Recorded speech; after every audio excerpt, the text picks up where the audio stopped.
vital to national security behind enemy lines, and you are a stone throws away for the most capable adversary submarine that is conducting a special mission.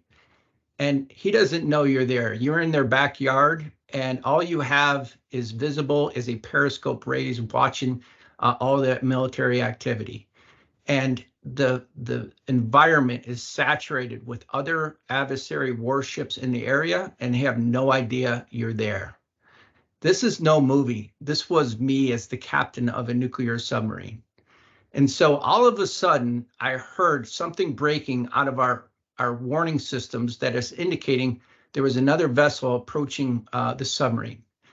And I got nervous, and I said to the officer of the deck who was watching this with the periscopes, I said, do a safety sweep. And as he's spinning around, he sees this. Next slide, please. We see this plane headed right towards us. This is an adversary plane, and their sole mission is to find enemy submarines. And he's headed right towards us. So I immediately yell, down scope. As the scope is lowering, the periscope is panning up, and you can see the underbelly of this plane directly fly directly overhead of us. I could actually see the pilots in the cockpit. And I turn to my second in command, who is Gary Montalvo, who is the XO. I look at him. I said, Gary, I said, this isn't good. Next, I looked around the Virginia-class submarine control room, and there's 30 sailors looking at me, the old man, the person in charge. What do we do next? So we paused for a little bit. We had identified to see if this plane would come back around and fly over. And what was going through my mind was, we're going to miss this event. And we raised the scope and surveil, and I told the operations officer in the next room, which had this highly sophisticated learning equipment, listening equipment, I said, surveil the environment for possible counter detection.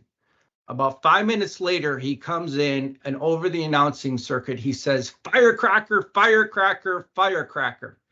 That was our pre-rehearsed signal to say we have indications that we were counter detected. And he blurts out that that plane identified a non-other country's submarine. I thought to myself, there's no way that this couldn't be us. And what was at stake was incredible amounts of embarrassment. If we were counter detected, our president would have been contacted by their president. We would have been on the front page of USA Today.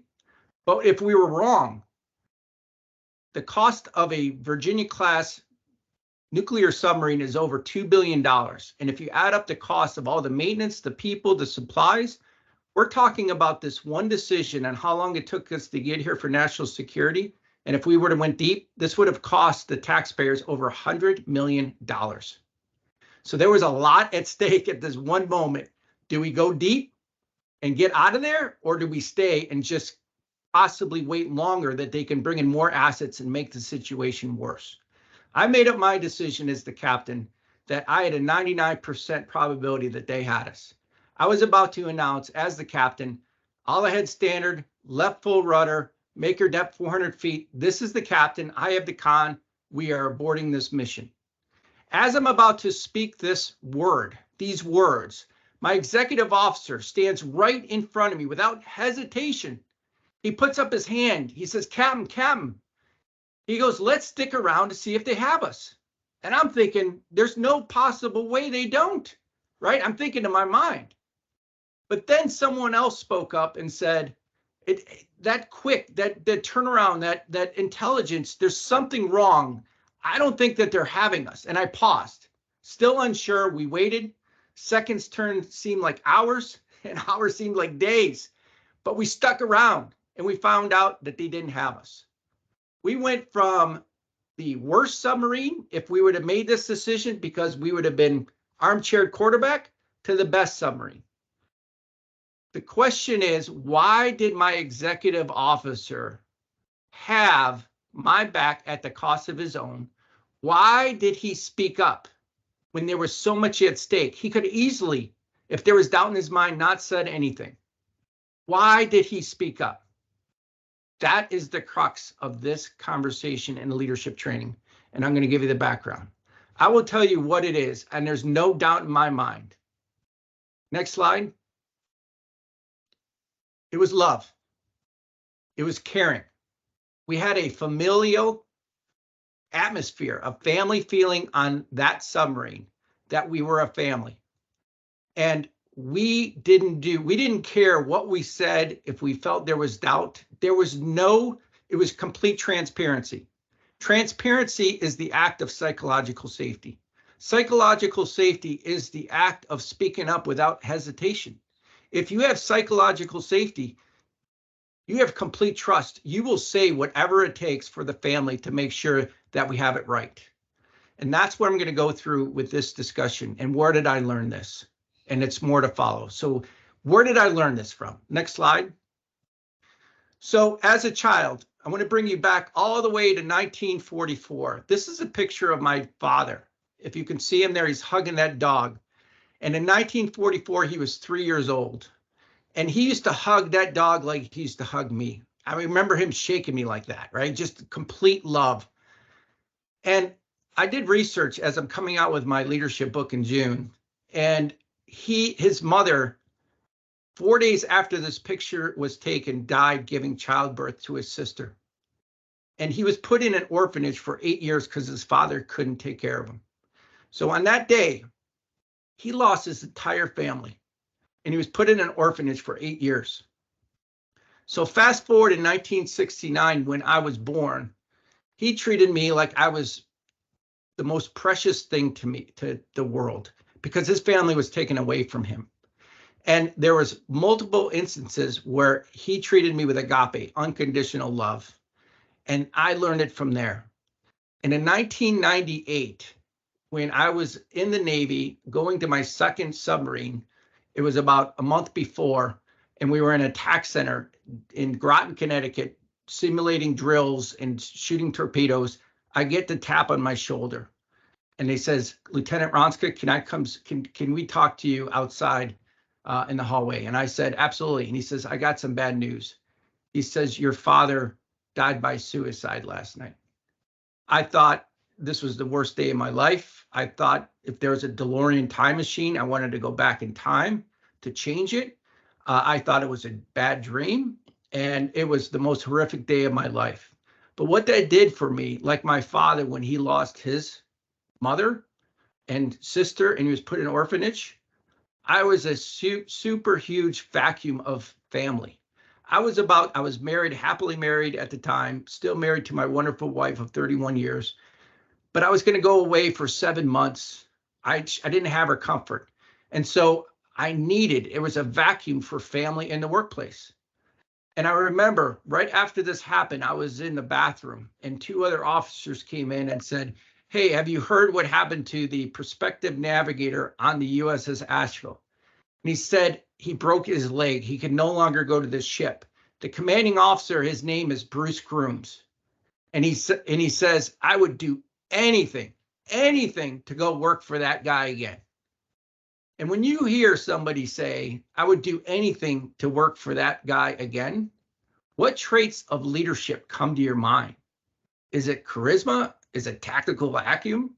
Technical ability? No, I knew exactly what he was saying. When you say you'd do anything to work for that person again, they take care of you both personally and professionally. So I was on this journey. I did everything to get to that ship. It was a kind of a hurdle, but I did it. And next slide, please. So can leadership with love be in the workplace? After serving for him, absolutely. There is no doubt in my mind. And we only have 35 minutes, and I will tell you story after story after story on how he put people first. He took people as the most important thing, both personally and professionally. And he knew that if he put people first, that the mission would occur. He had the gift of leadership. And that's what I'm going to talk about here today. So I want to fast forward now and give you a case study of when I was a commanding officer of the USS Texas, that whole situation near the tail end where we were county detected and we had that familial culture. If you go to the next slide. So I want to set the stage. In 2009, I was tasked to go relieve as the commanding officer of this $2 billion most advanced Virginia-class nuclear submarine. We were in Groton, Connecticut. And our first task was in July is to get the ship ready to do Arctic operations, which to certify this ship, who has never been underneath the North Pole ever, to go take the ship and certify this class of ship underneath the North Pole in Arctic conditions. Let me tell you a little bit about Arctic conditions. It's 28 degrees water. And when you're in 28 degrees water, any condensation in the air will form out of the air, and you'll have these droplets come through. And these droplets can form anywhere, and they can form and they could drop on these highly energized panels that control the reactor with multiple yards and miles of microprocessor of cabling and microprocessors. And if that drop with the vents that were in there dropped on one of those microprocessors and shorted out the controls of the nuclear reactor, the reactor would shut down. And there were days where we couldn't surface, where the ice was so thick where we couldn't surface.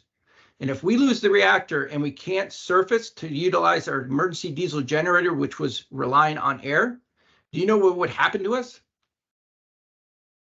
We would die. We would die because we would lose oxygen, we couldn't get up the reactor, and we would die. Not only that, is that we were then told that 2 Russian submarines were being prepared to get underway to come try to find us.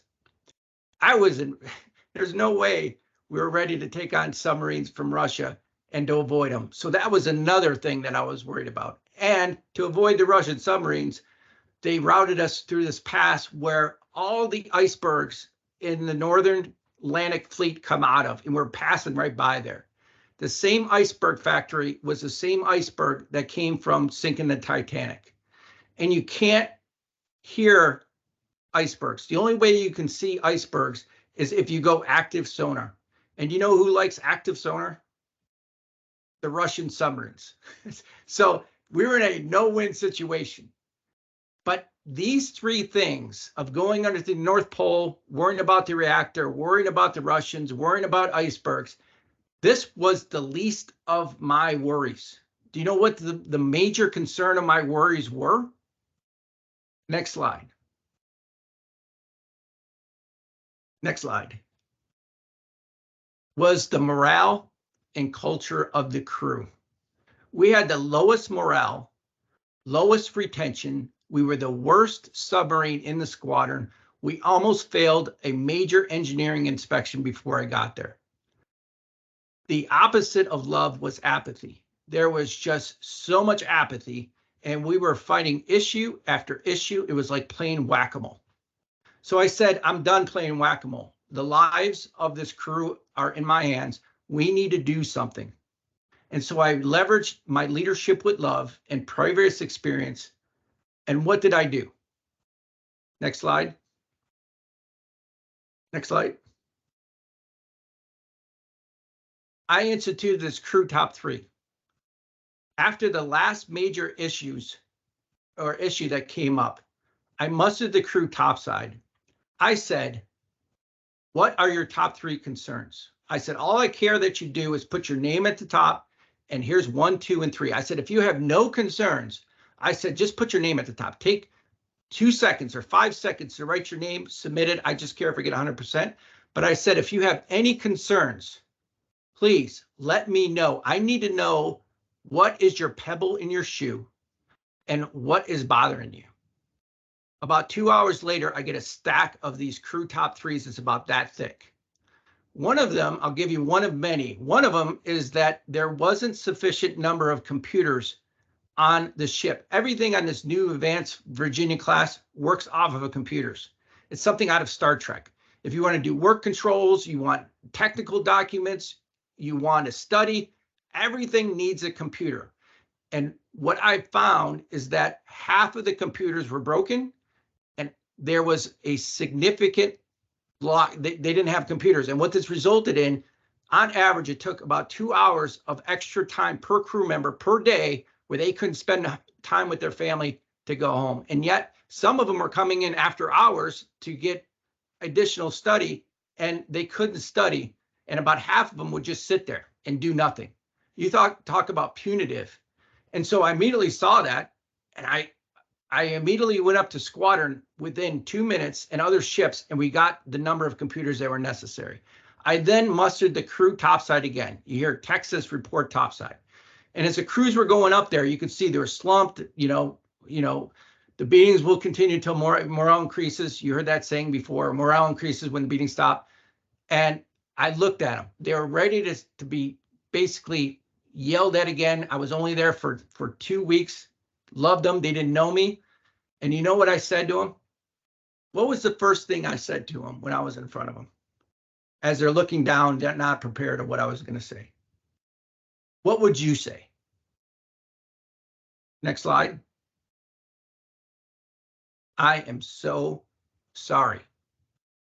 I said I had no idea that you had this number of complaints. I said I immediately went up and I got you more computers. I said, if this ever happens, permission to come to my stateroom immediately and let me know. This will never, ever happen again because I love you, I care for you, and I will never let this happen again. You saw that was the spark. That day, they felt like they mattered. They felt like they were cared for. They felt like they were valued. And most importantly, they felt love. The incidents almost completely stopped. And next slide. Here's us at the North Pole.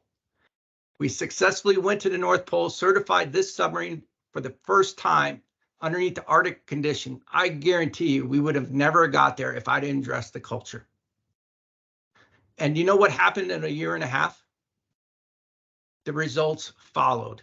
Next slide.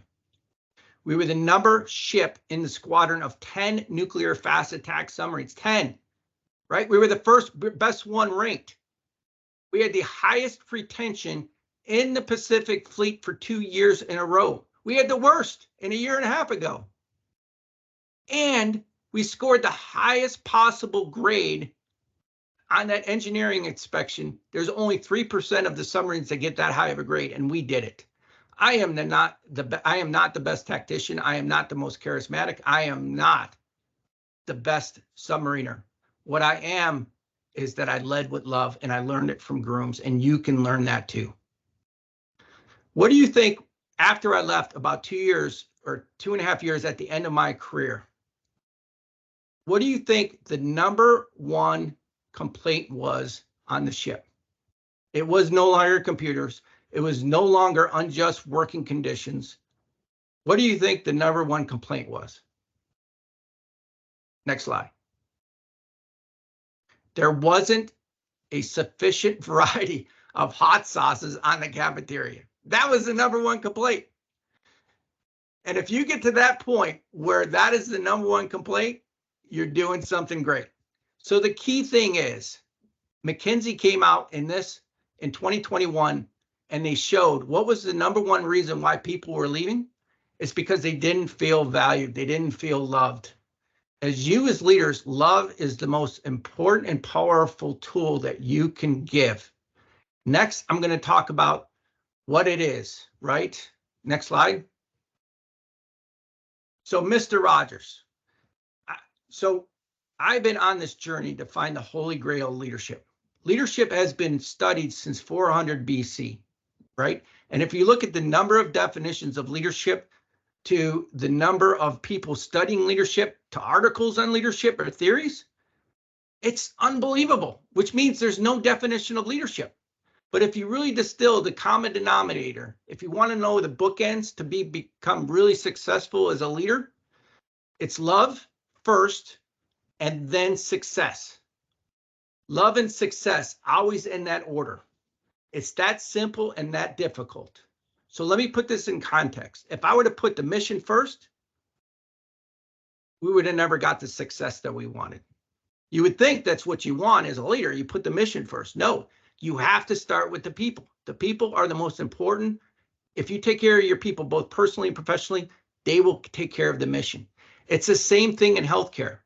If these healthcare executives think that they will put productivity first, which is because of the pressures, and then the patients come second, and then third is the people, the nurses, the clinical staff, the people working in the hospital, it will never work. Never. And the key ingredient, as Mr. Rogers says, you have to put love first, and then success will follow. It has to be in that order, and I just proved to you about in the submarines. So next, can this, my example, can we do this beyond the sea? I gave you an example, 2 examples on a first fast attack, then on my ship. I got plenty of others. Can this occur in healthcare? Do you think leadership with love can apply in healthcare? It's a rhetorical question. Absolutely it can. And this is what I want to share with you.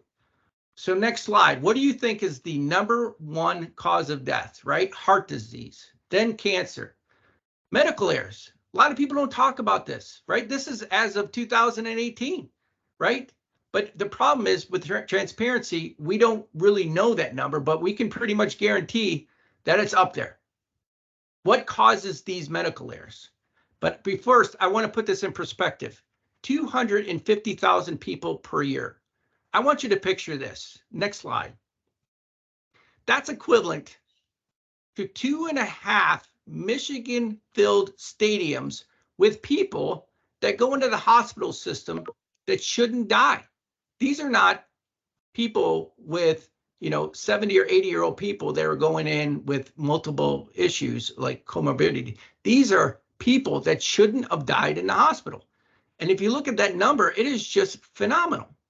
So what is causing some of these errors? Next slide.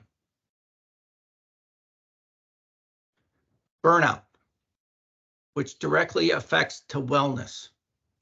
Burnout. If you look at this, the impact is absenteeism, short-term disability, decreased productivity, impaired judgment, medical errors, patient falls, intent to leave. The productivity loss alone per nurse, per depressed nurse is $14,000. And this was back in 2013. I can only imagine what it is today. And if you're an operations officer of a healthcare system, your people are your biggest assets. And to look at what I would go back to, the 30% reduction causes this is only fewer infections. This is just infections. 6239 fewer infections, a cost savings of over $68 million. We're not talking about the other medical errors that will occur, right? So if you want to increase wellness or improve wellness, you reduce the burnout. How do you reduce burnout is the question. Next slide. Well, if you look at Maslach is the best research person that's out there in your scholarly research, and he defines burnout as 6 things: workload, perceived lack of control, lack of reward or recognition, poor relationships, lack of fairness, and values mismatch. Do you think a leader with apathy meets all those criteria? Or do you think a person that's leading with love will make sure that burnout is significantly reduced? So if you lead with love, you can control burnout and in wellness, and it affects your wellness, how much you feel good about yourself. Next slide.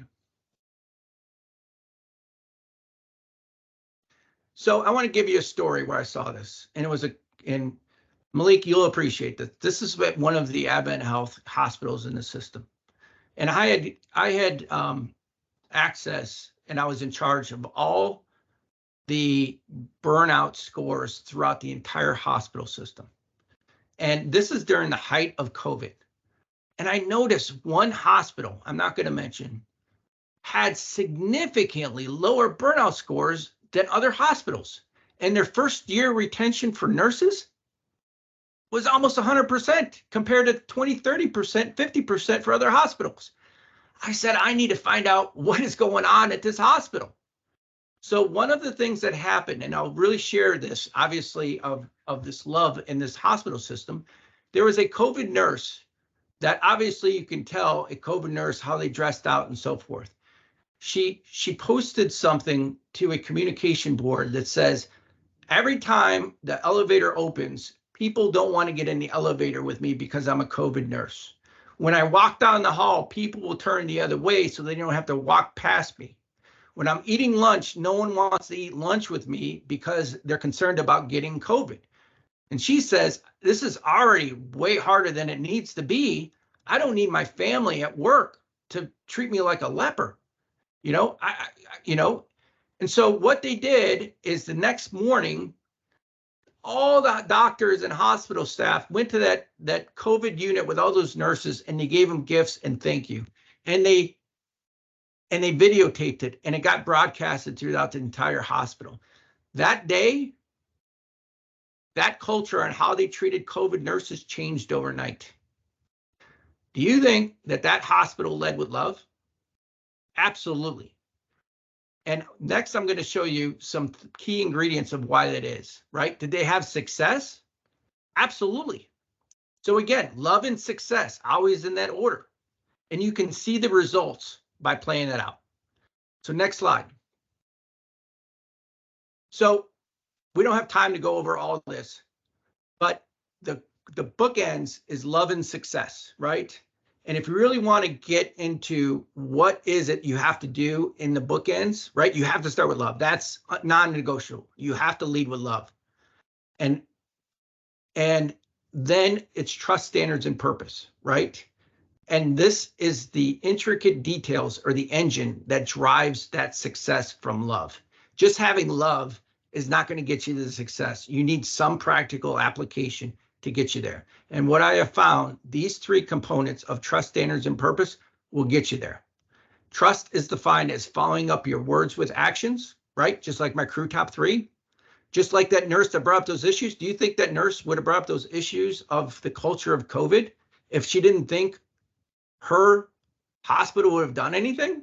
No, she would have never have done it. So that's where you get an impotent culture. Standards, I'm talking caring standards, right? It could be dashboards, whatever you choose, but there has to be standards so that you protect the workforce, the patients, and you give clear expectations and guidance of what is needed so that you can make sure that you provide awareness to your group to make sure that what standards need to be followed are followed. And last is purpose. I'm talking purpose in the intricate person, which means you should say to your people every single day, you matter. You make a difference. Your purpose matters to our organization because I care for you and I love you.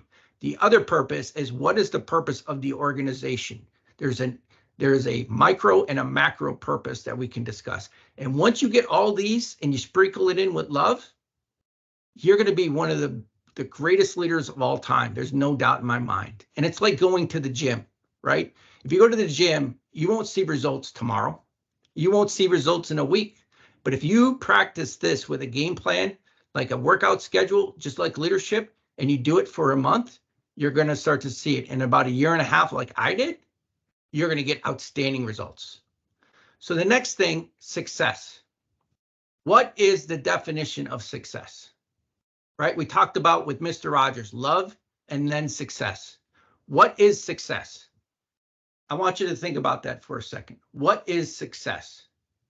Is it the car you drive? Is it the house you have? How many square feet? Is it, being with somebody, whatever, finding your soulmate? I would say, we go into this business wanting to make as much money as possible. And I will tell you, to me, that's not the definition of success. Money will follow. Your passion for success should, in my opinion, if you want success, next slide, is to do good things, good actions. And in good actions, you will lead a good life and you'll have a successful life. And how I found this out, I was getting underway as a captain of a nuclear submarine. I read this book called The Good Life by Charles Colson. And I felt like even though we, had an extremely, we couldn't have gotten any better results in the submarine community. But that to me wasn't successful. It wasn't scratching the itch. I need to know what a good life was. What was success? And in the book, in Charles Colson's book, Good Life, it talks about Saving Private Ryan. If you haven't seen the movie, please do. It is incredible. And Saving Private Ryan, when Saving Private Ryan was saved, Tom Hanks, Cat Murphy at the time, says, you earn this. You earn this. Our sacrifices, we're never going to feel the sun on our faces anymore. We're not going to experience a belly laugh. We're not going to hold our loved ones.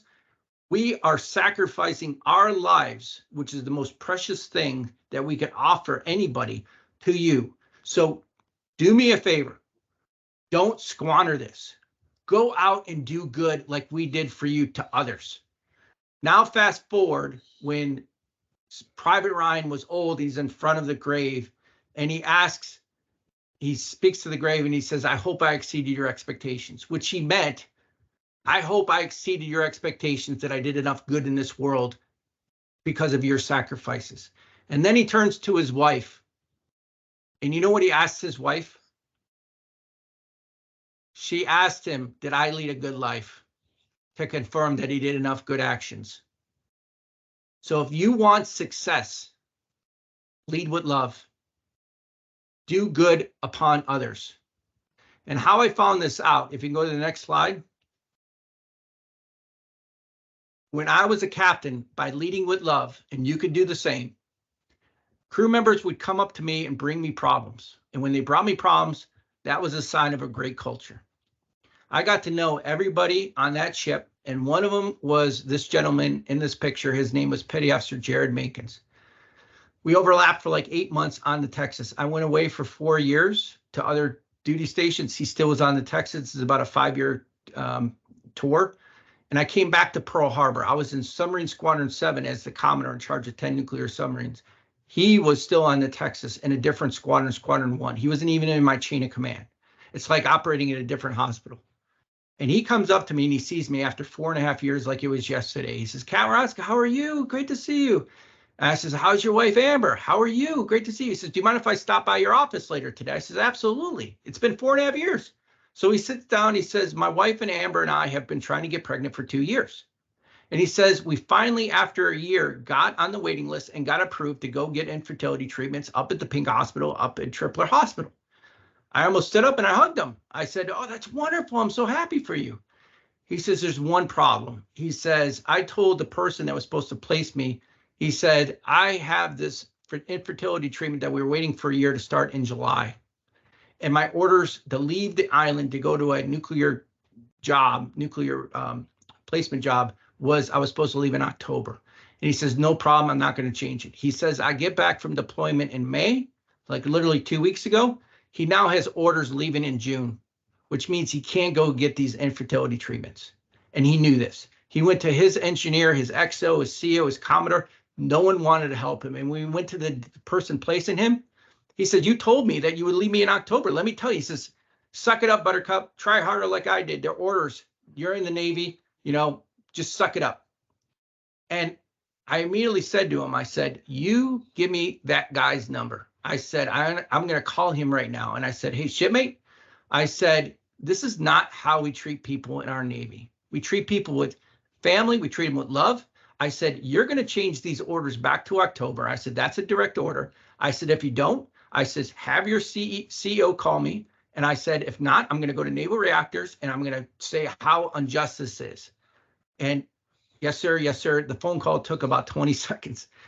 Next thing I know, in October, he calls me from the plane at the airport and he tells me that his wife is pregnant. As I'm writing this book, I'm reaching out to the culture just to get confirmations. I even forgot about this.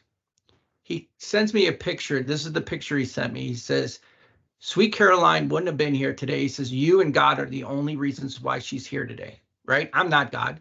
I didn't do anything. All I did was make a phone call and do what's right for him. But I will tell you, the success, the feeling that I got, that euphoric feeling, I literally cried when I read that email from him at my breakfast table. The feeling that I got of living a good life and being successful far exceeded any car I drove or any house I lived in or any mission that I accomplished. When I can help directly people lead a good life And that is what is defined with success. And when you lead with love, he would have never have ever approached me after 4.5 years to ever ask me for help if I didn't lead with love. The unintended consequences of leading with love will lead to a successful life. Not only unbelievable results in productivity and success, but it will lead to a good life. And that is what I want you to take away from this. And the last I will tell you, I used to have commanding officers after having the highest retention in the Pacific Fleet for 2 years in a row. I used to get at least 2 or 3 commanding officers per month on other ships. Bob, how do you do it? How do you do it, right? And all I would tell them, I just treat your people as your number one priority, both personally and professionally. That's the key. Just do that. And what I was really trying to say is lead with love and success will follow. It has to be in that order. So that is the conclusion of my talk. So if you have any questions about this, about the nuclear Navy, about healthcare, about I also carried the nuclear codes for President George Bush. Any questions about leadership or wellness? Wellness will be taken care of if you lead with love. And the takeaways, like I said, love and then success. And if you really want to learn about TSP, Trust, Standards, and Purpose, take my leadership course.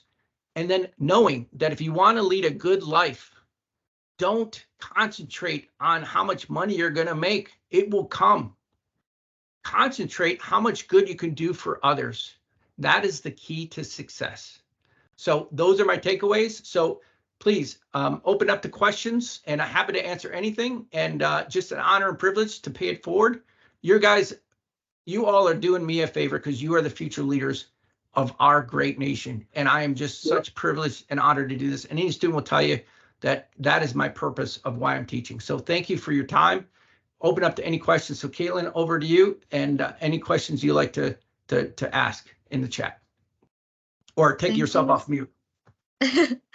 Thank you so much, Dr. Onesta. That was really powerful and just so insightful, and your stories get me every time. I saw Joshua actually had his hand up, so I'll let him take the first question if you want to unmute, Joshua. All right. Hello, Professor Wronska. Really great hearing you speak again. I have one question, which is, when you're in that, I remember when you were talking about in that submarine, all those dangerous situations, that's an immense amount of pressure. How did you manage to keep cool under pressure despite everything coming down on you? What kept your head cool is that you didn't buckle or cave, and that you managed to keep everything steady through all those dangerous situations, even afterwards. Yes. So Joshua, thank you so much for that question. So 2 things.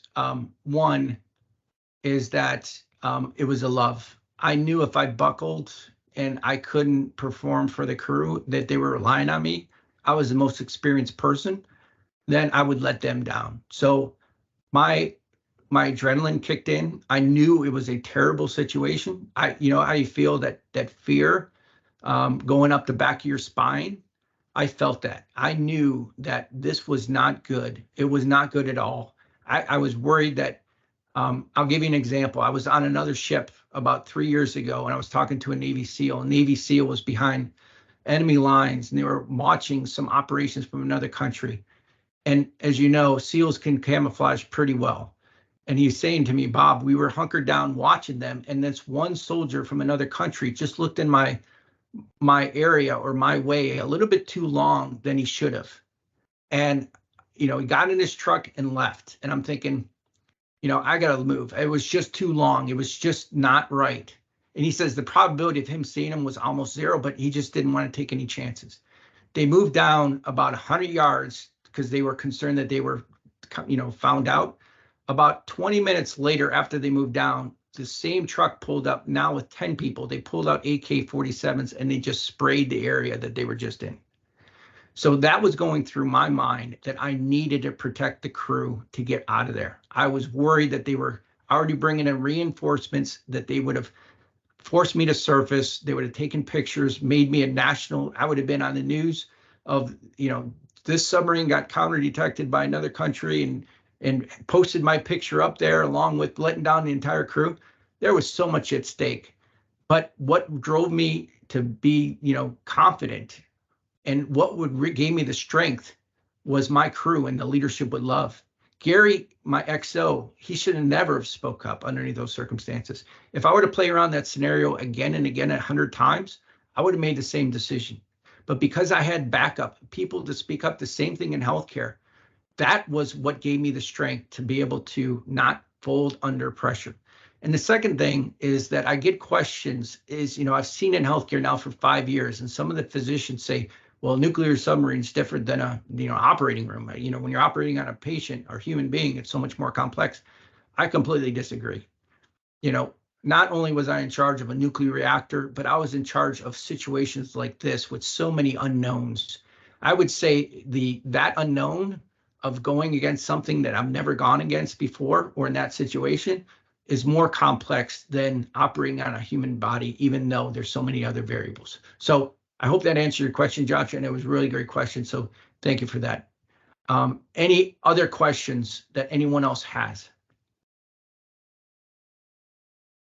I have one actually. So as we're navigating our leadership careers, what are some ways that we can communicate this approach with the people around us? Because we're going to work with a lot of different people that will put that mission or job first and have a different perspective. So, Yep. So I have a book coming out in June. It's called Beyond the Sea, Leadership with Love. And it talks about my time in the submarine, the White House, and also in healthcare.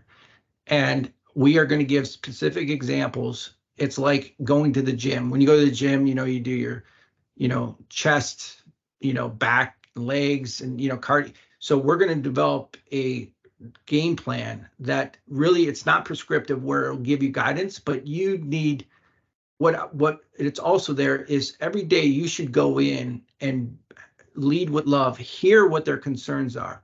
And one of the exercises that we have in this latest class is I asked the class, and there's a survey, and it says, what percentages of healthcare executives, or do they think that they take care of their personnel with mental health concerns, right?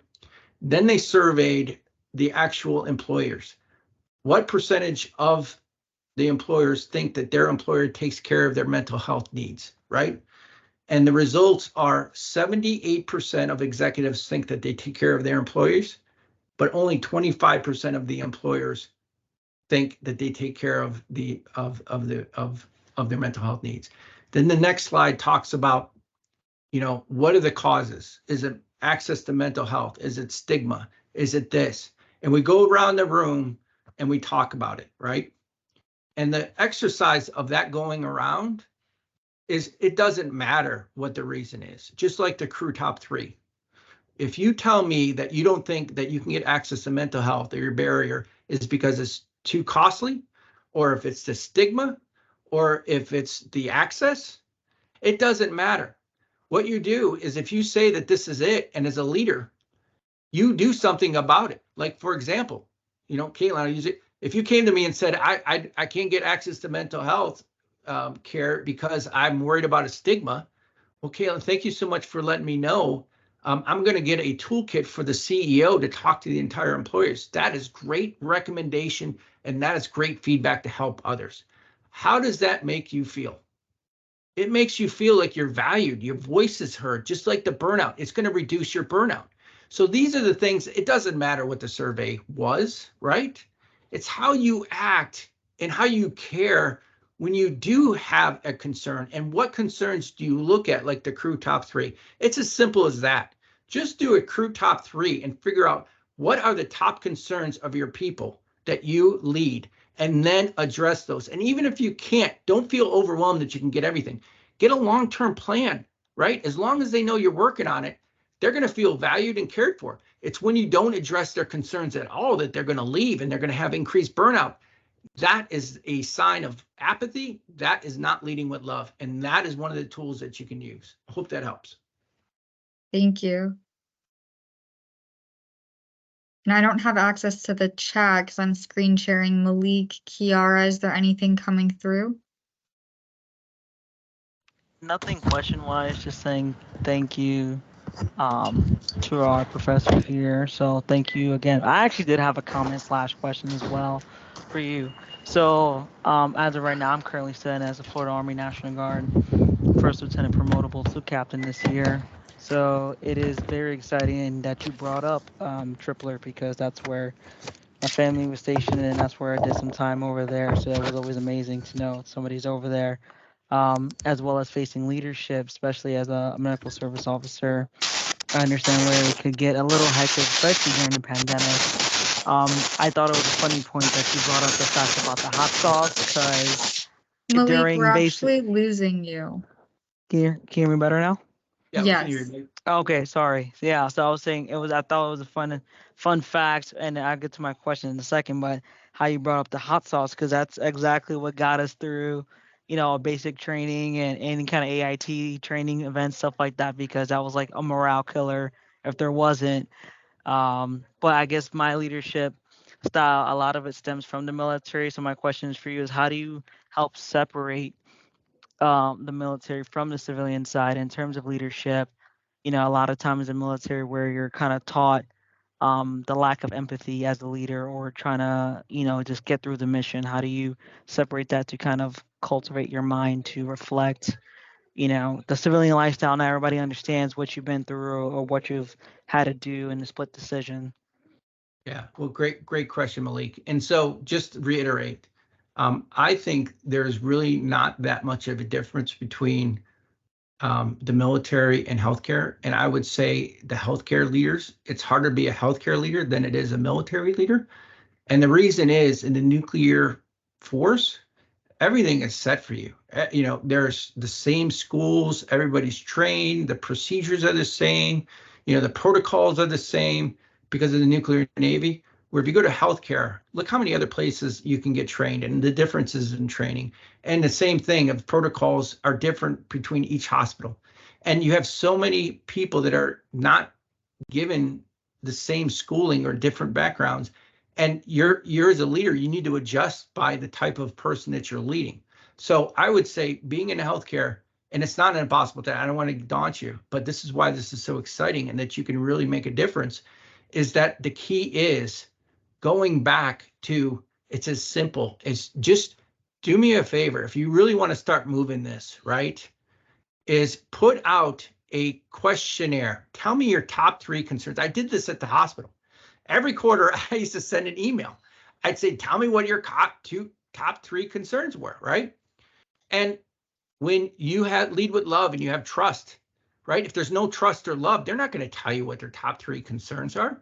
Just why would you? You're not going to do anything about it, right? That's the definition of trust. And so just send out a crew top 3, but you have to be consistent and you have to acknowledge every single thing on there. Even if you can't address it, that's okay. But you got to solve this. And then once you do that, you're going to feel valued. And so going back to the hot sauce, right? If you get down when you're having all these other issues, right? They're not going to bring up hot sauces, right? That's the least of the worries, right? But when you get a good culture and they're bringing up these small order deficiencies to make their lives better, you have really succeeded as a leader. So Malik, thank you so much for that question. And the only takeaway that I could, lead with love. And last thing I'll share this with you. Can it be measured, right? And anyone, do you think leading with love can be measured?